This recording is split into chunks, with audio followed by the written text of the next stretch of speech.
Yes, yes, nice, very good. So basically जो है आप सबको समझ में आ गया है कि हमें ग्रेन्स से, राइस से जो है हमें मिलता है। तो आप लोग मुझे ये बताइए कि जब इतनी सारी चीज़ों से और हम ये सारी चीज़ें खाते ही हैं, तो फिर हमें जो डायबिटिक पेशेंट्स हैं, ये सब क्यों हमारा मतलब क्यों बढ़ रहे हैं इंडिया में? जब अगर हम सही सारी चीज़ें खा रहे हैं, तो डायबिटिक की जो है रेशियोज़ वो क्यों बढ़ते जा रहे हैं? कार्बोहाइड्रेट अगर हम रोटी सब्जी ही खा रहे हैं, सारी चीज़ें ले रहे हैं तो। Any guesses?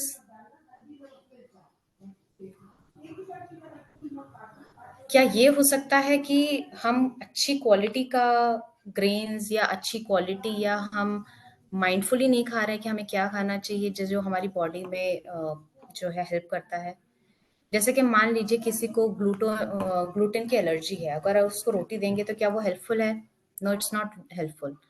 तो हमें देखना पड़ेगा कि हम क्या चीज़ खा रहे हैं और क्या हमारे पेशेंट्स को वो वर्क कर रहा है कि नहीं कर रहा है।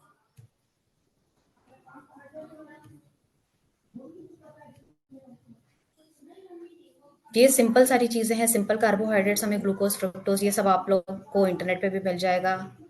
हाँ, ओके। तो ये सारी चीज़ें आपको इंटरनेट पे मिल जाएगा, बट माय पॉइंट इज़ कि हमें उस तरह का कार्बोहाइड्रेट खाना है जो आपकी लाइफ को इम्प्रूव करे, जो आपके इंसुलिन को स्पाइक ना होने दे। अब बेसिकली इंसुलिन क्या होता है, यहाँ पे न्यूट्रिशन के या साइंस के स्टूडेंट नहीं है, इसलिए मैं थोड़ा सा इंसुलिन के बारे में बताती हूँ।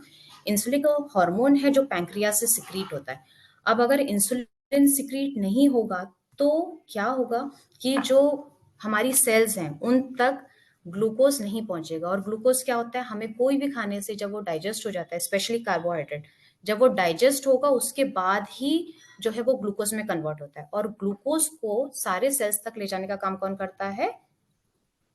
इंसुलिन।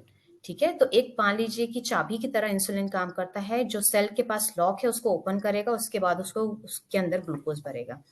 तो ये सारी चीजें बहुत इंपॉर्टेंट होती हैं, इंसुलिन बहुत इंपॉर्टेंट होता है। अब क्या होता है यूजुअली जब ये सारी चीजें जो जैसे राइस है और रोटी है ये हम लेते हैं, और तो उससे इंसुलिन स्पाइक होता है, लेकिन ऐसा नहीं कि बहुत ज्यादा हो जाएगा। लेकिन उसकी जगह अगर आप पिज्जा, बर्गर, जो सिंपल कार्बोहाइड्रेट्स रहते हैं वो अगर आप खाएंगे तो उससे ज्यादा इंसुलिन स्पाइक होगा।